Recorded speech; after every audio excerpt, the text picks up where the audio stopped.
Welcome to Everyday Entrepreneurs Everywhere with your host, Chris Parker. And welcome back to Everyday Entrepreneurs Everywhere. This is Chris Parker, and I am having a conversation with Hannah MacPherson. And we're going to be talking about filmmaking. And this is all part of the 48-hour film project series, really celebrating the upcoming Filmapalooza, which is, I think, on the 18th to the 21st of March. And on Saturday, the 20th, Hannah and myself and some others will be on a live panel. And so if you want to hear more about what's going on and how people who have participated in the 48-hour film project have made feature films, please join us on Filmapalooza. And if you want to know more about what the 48-hour film project is, there is an episode with Mark Rupert, who is one of the founders. And so there's some background knowledge that will be really handy when maybe you've listened to Mark before this, but if you haven't, then go back a couple episodes and pick that up. So this episode is all about Hannah. Hannah, thank you for joining. Can you share with us, what is it that you do and why are you doing what you do? Sure. I am fortunate enough to be making a living now writing and directing movies and television in Los Angeles. And it's something that I wanted to do since I was a child. Like I picked up my dad's VHS camera when I was 12 and was making my sister wear all these crazy costumes. And I had a typewriter and I was writing scripts. So it just sort of has been in my blood. And in my 20s, the 48-hour film project was hugely inspirational and instrumental in giving me the tools. I had been to film school. I went to film school in Los Angeles for college, but just doing the work has sort of been my mantra, and it finally paid off. And I've always been someone who liked having a job. So I've had lots of different day jobs to support what for a long time was just a passion. And now I've been able to transition, into doing that full time. It always feels, that it could disappear at any moment. But right now it's great. And I'm thankful. You mentioned it's in your blood. Why? Meaning you've, and we'll get into some of it, but you've shared you've been in television and film and in different formats, and you've been continuing to write and create and deliver. And can you go deeper than it's in your blood? What is it that inspires you to create like this? It's such an interesting question, and it's something I've thought about a lot. I am from a family of storytellers in terms of just people who love to tell a story. And both my parents do sort of write as hobbies. My dad has been writing a lot of short stories lately, and they're wonderful. He's also a painter. So I grew up in a household of artists. My father has made his entire living painting these beautiful landscapes and skyscapes of the Southwest. And also struggled horribly in the 70s and 80s to make that work, and had lots of odd jobs, and then has supported our family that way. So I was lucky to not have family that looked down on somebody who was so passionate about a very specific, odd, challenging choice as a career. But I didn't really know what filmmaking was. I just knew that's how I wanted to tell stories. I don't know. I started out thinking, I want to write novels, and I read all the time and I would write, but I always wanted to make the people talk, and I loved watching movies. And I think Gone with the Wind was the first movie where I then became obsessed with everything I could read that was behind the scenes and trying to understand how this movie came to fruition. But I just have a calling, and it's both a curse and a blessing. My sister, says, you're so lucky, you've always known what you wanted to do. And I feel that is true. I've been very focused, but it's such a scary pursuit. Speaking of scary pursuits, one of your projects, I think 3 series of shows, it was called Tagged. I watched the trailer a bit before we met each other, online for this conversation. And I was feeling mixed emotions of feeling of like, no, no, no, no. But I also was stuck, I was like, no. And this is just in the trailer. So I am just seduced to discover more about this series called Tagged. And you wrote that, you directed that, and you brought that to fruition. So can you share just the Gone with the Wind backstory of how that happened? Yes, and it's actually a great tie-in to the 48-hour film project because, like I said, in my 20s, I had spent time working in various odd jobs in sort of film industry or film industry adjacent and making these short films on the weekends with friends, for no money. No one made any money. And when I moved to Los Angeles, I wrote this feature. It was a pilot, an hour-long dramatic pilot first, Tagged, and it's partly I have always liked stories and shows about teenagers. I think I gravitate towards that. I feel like I'm a 16-year-old, in my body, but I also think everyone can sort of relate to the coming of age idea when everything seemed possible and yet everything was sort of life or death stakes. And with I'm someone who did not grow up with social media. Like I didn't have a cell phone until I was in college. And I am so thankful of that. And I also have always loved horror movies, thrillers. So I sort of was combining the two. I even started to sort of exercise this at the end of my stay in New Mexico and I was making short films, is that there is nothing scarier to me than a teen girl with a cell phone. They're able to figure out how to build a pipe bomb or, get their dealer to drop drugs on their back porch or send nudes to an older gentleman. So I wanted to sort of dig into that space. So I wrote this pilot about these girls who are tagged in an online video of another girl being murdered and no one believes them. And they have to sort of figure out who this mystery person is. Unfortunately, he knows way too much about them because they overshare on social media. So he's blackmailing them. And I just wrote from my heart. I mean, this pilot, I was new to writing television. I just sort of had a spec script. And, it's a great story of sort of like getting passed from a friend of a friend to a friend and finally finding a producer. I don't think I would have been hired to direct that if I didn't have an arsenal of short films. And specifically the ones towards the end of my stay in New Mexico, we had even shot a sizzle reel for the concept of Tagged. And so when Tagged got set up, and this first season was a very low budget for TV. It was 8 half hours of television. The entire thing cost less than $1 million, but it was more money than I'd ever had. And I convinced the producers to let me go back to New Mexico to shoot because of their great tax incentive. And I hired all the friends that I'd made 48-hour film project films with for 7 years, and everyone got a paycheck. And it's probably the highlight of my career this far. And then we went 3 seasons. So it was the next 3.5 years of my life was writing 12 episodes and then block shooting. We always kept, just for money's sake, I was the only director and we would block shoot 12 episodes. In I think season 2, we had 22-day schedule, and season 3 we had a 26-day schedule.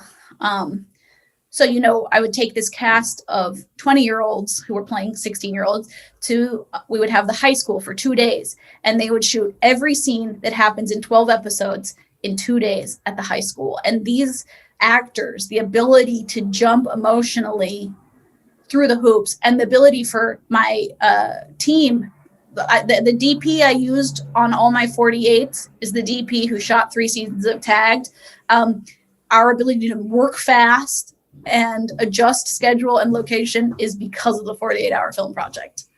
Yeah, I was going to ask, and you just answered it, like the skills and mindset of creating during the 48 weekend must have just set you up for that.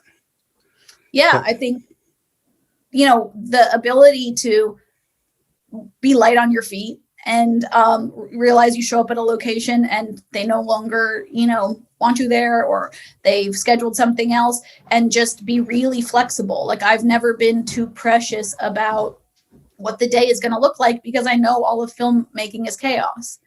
And I learned that with friends on the weekends, just being able to stay cool headed and have a solution is the only way forward, especially when you have such a tight budget and such a tight schedule. Do you prefer having a tight budget, or would you rather have an unlimited budget? What's your... I think there is a problem with irresponsible spending in Hollywood, and I will just say that. I have slowly been able to spend more money on my projects. I did a TV movie for Blumhouse 2 years ago, and we had we sort of had the size of the season 1 budget of Tagged for just a movie. So only 90 minutes instead of 4 hours. But we also shot in LA, which a dollar goes, a very short distance in comparison to New Mexico. So I think there's pros and cons. I'm about to direct a movie that has a substantially larger budget, but you know how it is. It's always going to feel like too little money.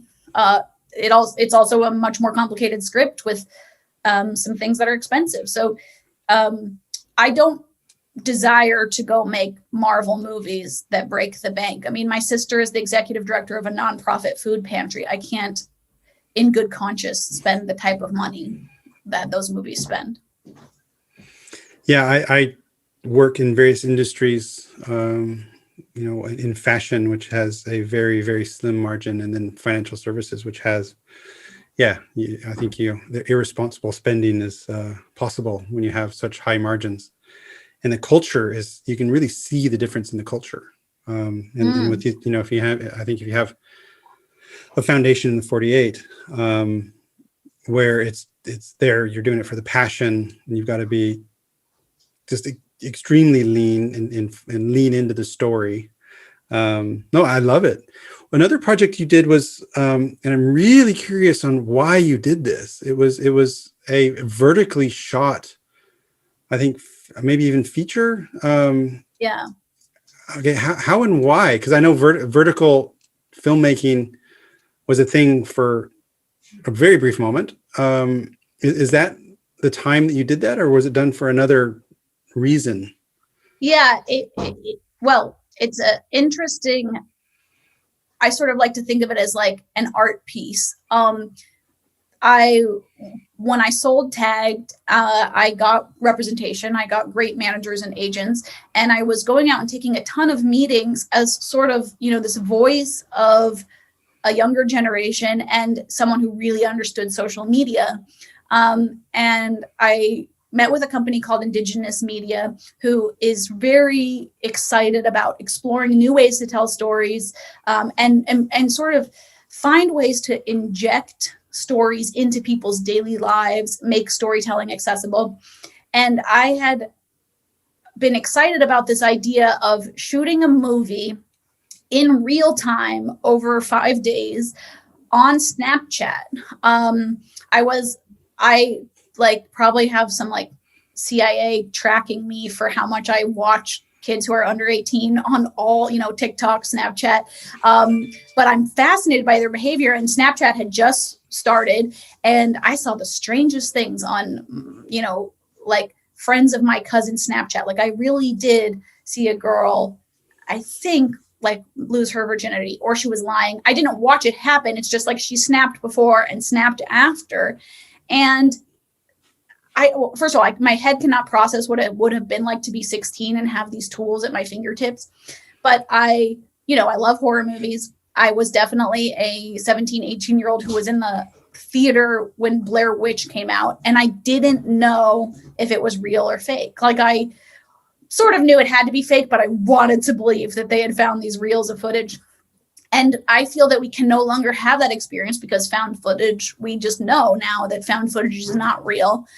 And so the idea that these big YouTubers were Snapchatting their daily life and they had millions of followers. So we found a great partner in Andrea Russet, who had millions of followers across YouTube, Snapchat, Instagram. And she, we cast someone to play her cousin. And this cousin comes to town, and Andrea started tweeting about it 2 weeks in advance. My cousin's coming to visit. We're going to go camping, and then just building out this trip to the woods. And her cousin takes over her account and is snap uploading. They're looking for Sick House, which is what the movie's called. And then they find it, and they basically all die. And Andrea's accounts went dark. So over 4 or 5 days, Twitter had gotten louder and louder and louder. Like, what are they doing? Is this real? What's happening? And then people were calling the cops because they thought she was hurt or dead. And it was just such an incredible social experiment. And the movie is now packaged as a feature. I insisted that it be shot vertically because that is how teenagers use their phones. If we had shot it horizontally, we would have given it away straight out of the gates. Would we have been able to sell it then? Possibly. We were basically unable to distribute a vertically shot movie. So that's what I get for authenticity. But, pulling the wool over these people's eyes and having them experience this roller coaster of fear that they didn't know. It's just like, to me, that there's no price tag on that. Okay, Hannah, we're going to have to dive into that. I think this is going to become a psychological session here. Why do you need to scare people? And why? Well, listen, you're good at it. So what is it about this adrenaline thing that you're creating, or how is that? I'm just so fascinated about how you came up with that concept to build up that kind of intense suspense and basically just big, huge mindfuck for the fun of it. I love it. How does this happen within you? Gosh, I do feel like this is therapy. Well, I want you to do more of it. So this is, I guess we're not trying to cure you of something. We're saying, okay, well, how do we create more of this? My family is not dark at all. And they are uncomfortable with they want to support me and they want to watch the things I make, but they are terrified. My sister has nightmares. She can't stand it. This is like the type of thing that I want to explore. But I've always been the kid who picked up the rock and turned it over, and there's all the bugs and the slime, and that's the part I like. That's what I like about humanity. I think there's 2 reasons. I think that fear is a universal emotion, and when you push someone to feel fear, all of a sudden they can feel all the other things you want them to feel. Tagged was an exploration it was a warning shot to teenagers to stop oversharing on social media. If someone over 30 had come out and made a show that looked like it was trying to tell kids to get off their phones, no one was going to buy it. But this type of show that scared them, but in a very sexy, fun, accessible, authentic way. I mean, the amount of tweets that I've gotten that are like, I really want to put my phone down now. And I consider those personal wins. Same thing definitely with the Blumhouse movie Pure, which is about purity ring, purity ball culture, and what I see as the patriarchy trying to control women's sexuality. That is a way to scare people into taking a look at ownership and, sort of gender hierarchy. So I guess I like being scared is an answer. And I think that when you scare people, you can tell them something that they won't listen to if they're just feeling like it's a drama or a preachy, film. What is your favorite scary movie or video experience, shall we say? Sure. Yes. The Ring, hands down. Why? It's so scary. It's so self-aware. I love how it's using technology. It's making a commentary basically on TV watching and technology. So I like that it's self-aware. It's unique, which is hard to do in horror. It has a mystery, which all my favorite horror movies have, a very cool mystery. I'm not a blood and guts person. And it's emotional. It's about a bad mom. The first time we meet Naomi Watts, she's showing up late to pick up her son from school. who becomes the ultimate mother. She like saves Samara and saves her son. But yeah, I mean that those images have stayed with me my whole life. I remember when I was younger, this will age me, Amity House, I think, was the first horror that I stayed up and watched without my parents' permission. That is still sort of, yeah, scarred me.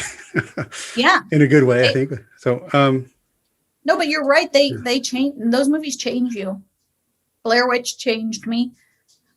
You're never the same. I'm going to have to bite because these are things I don't know. What is a purity ring and a purity ball? I don't even know what these words mean.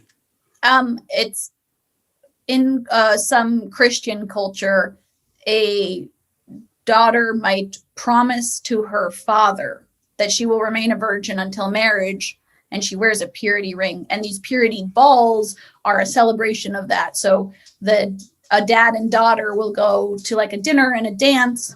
But to me, I am not religious, and I also think that the way society has skewed the idea of female sexuality is horrifyingly dangerous.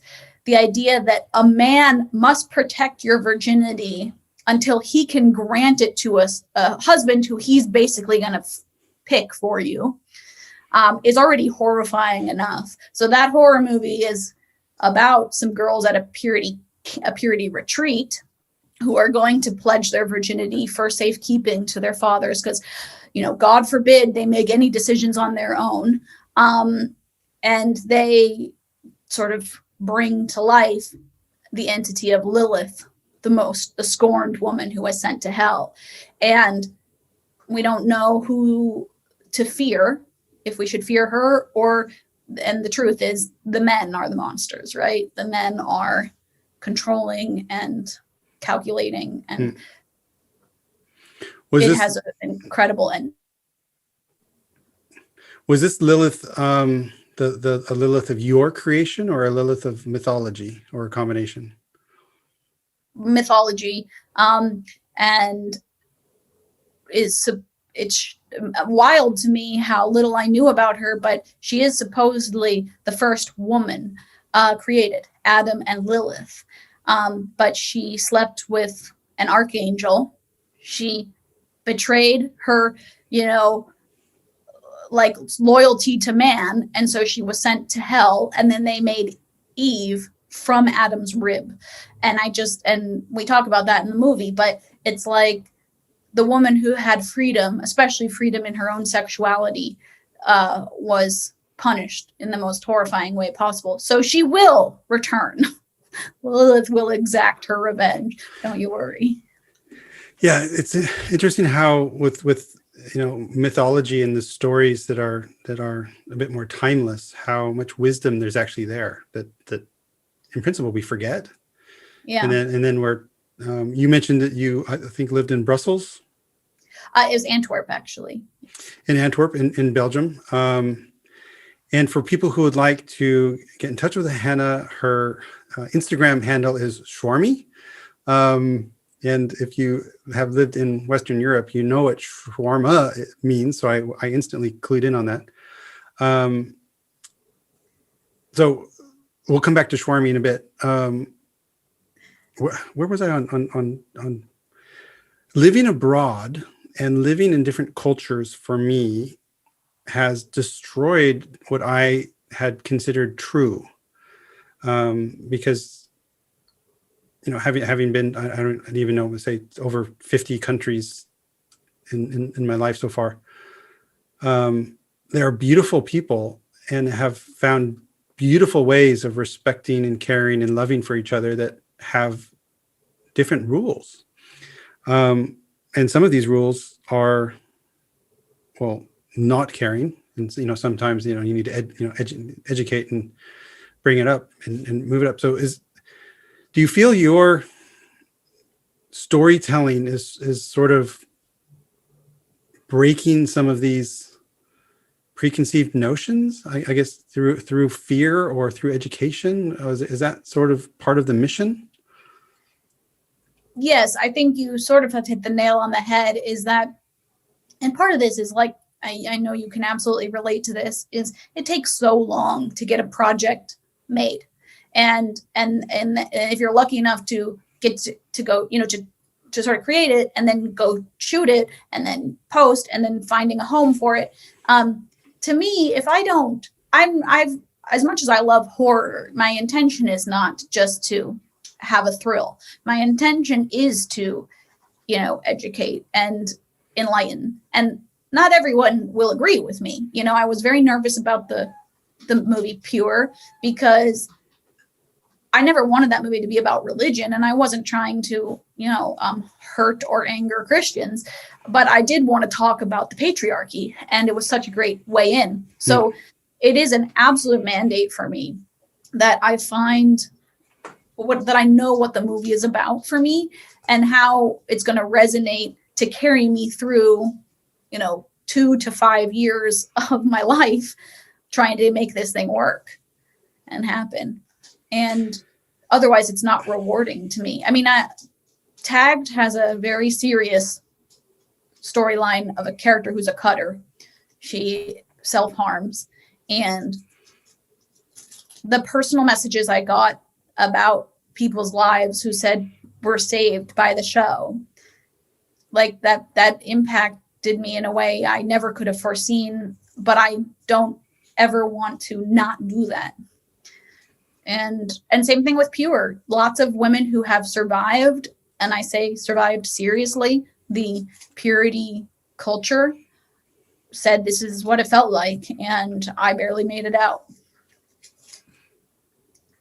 These are very real, very serious human issues that you're able to create a space of hopefully awareness, understanding, dialogue, and compassion. So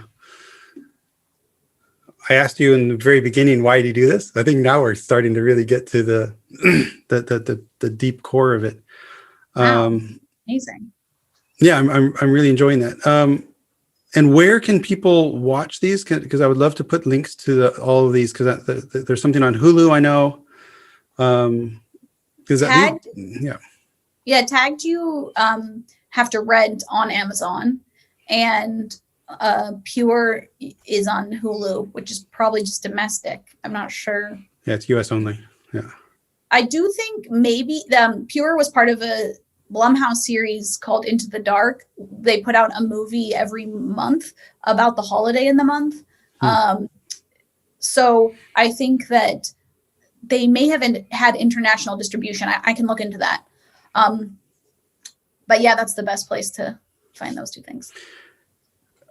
Great. And also some of your 48-hour shorts are online as well, and we'll put some of the links to there. So what would be delightful for me is if we pick 2 or 3 of them, and maybe if you have a little paragraph of why that's special to you, so to sort of go into the the making of or the backstory. Sure. And you touched on, and it's amazing how long projects can take. It's literally a marathon, and there's a lot of flurry of activity around the actual shoot, but getting up to that point and then actually finishing it and getting it to an audience is it requires some incredible fortitude. How do you do that? Meaning you're driven by the message as well. Do you have like a portfolio of projects, and is that how do you sort of sustain yourself as an artist and an entrepreneur this way? Yeah. Some of these things move really quickly, which is shocking. Pure, I got the job, and because it was basic, it was a feature, but it was on a TV schedule because they were putting them out, every month. I got the job the last week of January, and I knew that the movie would be on Hulu September 6th. And there was no script. So I had 3.5 weeks to write a script, and then 3 weeks of prep, and it was a 16-day shoot. So really fast. And, that's something that us 48-hour people are good at. But beyond that, I would say most of what I'm doing is juggling a lot of balls. Some will never come to fruition. I've literally had projects die this year where like I was one of my first big monetary successes is sort of because of Sick House. Sick House was so bizarre because most Hollywood execs don't have Snapchat. We were putting this thing out on Snapchat on Andrea Russett's account. Sometimes when we would post, there would be over 1 million opens to that snap within 60 seconds. And then snaps disappear after 24 hours. So no one was seeing this, but everyone was hearing about it. And I did tons of articles. I did lots of interviews about Sick House because just no one had made a movie like this before. But I call it the Emperor's New Clothes because also no one could see it. And it's very limited by being made on Snapchat. Snapchat, you can only shoot in 10-second increments, which is challenging for a horror movie. Like, you know, the long take and the tension of a horror movie, you're just like 10-second little clips. So we had to change how we tried to make things tense. My point is only that because of Sick House, which no one could watch, I got attached to a huge Lionsgate movie to direct. And I did a rewrite of the script, which paid really great money because it was a studio movie. And that movie will never get made for a variety of, you know, sort of insider reasons. And we tried for years. We even took it away from Lionsgate and tried to set it up other places. So that type of work where you're just grinding for something that may never come to fruition, you know, luckily I had been paid on that script, but I have 2 projects alive right now that are features that there's as good a chance well, one is gone. One is dying currently. And the other one, there's a slim hope that we'll still set it up. But it's been a year of work on both for maybe no movie. So that's why you have to have a lot of balls, right? I also interview on scripts that I like. My team sends me scripts and most of them I pass on. And I read one right before Christmas that I loved and I interviewed on it several times and I got that job. So, and quite frankly, things were starting to get, a little scary financially. So thankfully I got this job. But I sort of know how I could make money if I needed to, hopefully. Like I can, you know, if I haven't had a lot of time to write my own stuff in a long time. I've been in development. I'm setting up a TV show at a big studio and we'll be taking that out to distribution this year. So I haven't had a time to just like sit down and write a feature. And I feel like I would like to do that and try to, sell that in the future. So. Love it. We are slowly running out of time, sadly. I got a couple more questions. One is about Heather. And you mentioned that you had scrolled through some of my old episodes, not so old, and you for some reason you clicked on Heather, and who's my cousin, and she's a Reiki practitioner. What did you discover there? Like, what drew you to that conversation, and what did you take away? Well, I've always been very curious and interested in Reiki. I don't know a lot about it. I also saw that she would give relationship advice, and I just thought I want to hear from someone who makes a career out of, you know, helping people and healing people and being in tune with people. And I also am in a serious long-term relationship, but my boyfriend moved in. We had been long distance for a long time, and he moved in right before the pandemic. And we've been very lucky that we enjoy spending every minute together. But it has taught me a lot about relationship dynamics.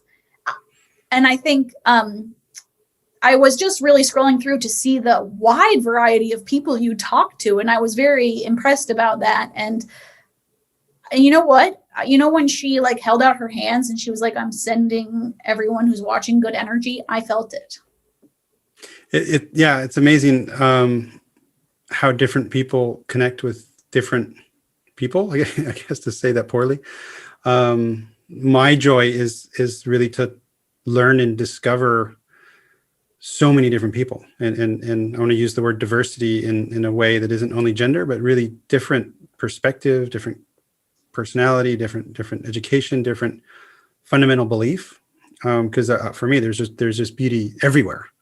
And if I put my judgment on hold and really open myself and discover and play, then it's just so much fun. And with Heather, who I've known literally since I'm slightly older than her, so I've known her since she was born. I learned stuff about her in this format than I wouldn't, when I'm back in the States in LA, because they're up in La Crescenta. We're not going to talk that deeply about her work. And so this is so much fun. So Hannah, last question. Can you share the Shawarma story? Because we got distracted and I started to salivate because that's something that, is such a meaningful thing, shawarma in Western European culture. Can you share that? And then we're gonna wrap up. Sure. Yeah, my family, which is my mother, my father, and I have a slightly younger sister. We lived in Antwerp, Belgium for a year when I was a freshman in high school. And both my sister and I went to public Flemish-speaking schools. This was like, my parents let it be our choice. We could go to an American school if we wanted, but we're masochists, I guess. So it was quite a year. Being a freshman sucks no matter where you live and are going through all the changes with your body and social life. And so I will never forget that year. And we were all struggling in a variety of ways, but we became a very, very tight-knit family while we were there. And every Sunday we were sort of surprised by, some of the European traditions that we weren't used to as Americans, like that pretty much everything is closed on Sundays, or at least was then. And we would, all of a sudden not have groceries or not be able to go out to eat. And there was a little restaurant on the corner that sort of just had like a window of like amazing kebabs and a donor behind the glass. But I always got a shawarma roll, always. Little deep fried, the little diced up meat, deep fried in this like taquito breaded roll. And I just started calling my sister Shawarmy, I called her Shawarma, and then I called her Shawarmy.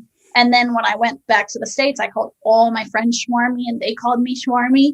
And so it was my earliest email address was Shawarmy99. I was class of 99. And it's just stuck with me. It's a great word because if you need a username, no one has ever misspelled shawarma and chosen Shawarmy. So fair enough. I love it. And when I saw it, I was like, hey, there must be a story there. Thank you so much for sharing. And again, for anyone who'd like to hear more, 18th to the 21st of March, there's Filmapalooza, the global festival of the 48-hour film project, for which Hannah and I are both alumni and have been instrumental in our sort of, film feature, exploits since then. On the 20th, so that's the Saturday, there's going to be a panel of us being interviewed by Mark Rupert. So if you want to learn more and maybe go deeper in some of this, please join us for that live conversation on the 20th of March. I think LA time will be sometime in the morning, 10 or 11 in the morning, because I think it's late afternoon, evening here. Really looking forward to that and seeing what else we discover. So Hannah MacPherson, thank you so much for joining. It has been an absolute pleasure. Thank you so much. And I can't wait to learn more about you on the 20th. Thank you for listening. Like and subscribe to the podcast on your favorite player and download the Simplicity Kit from ebullient.com.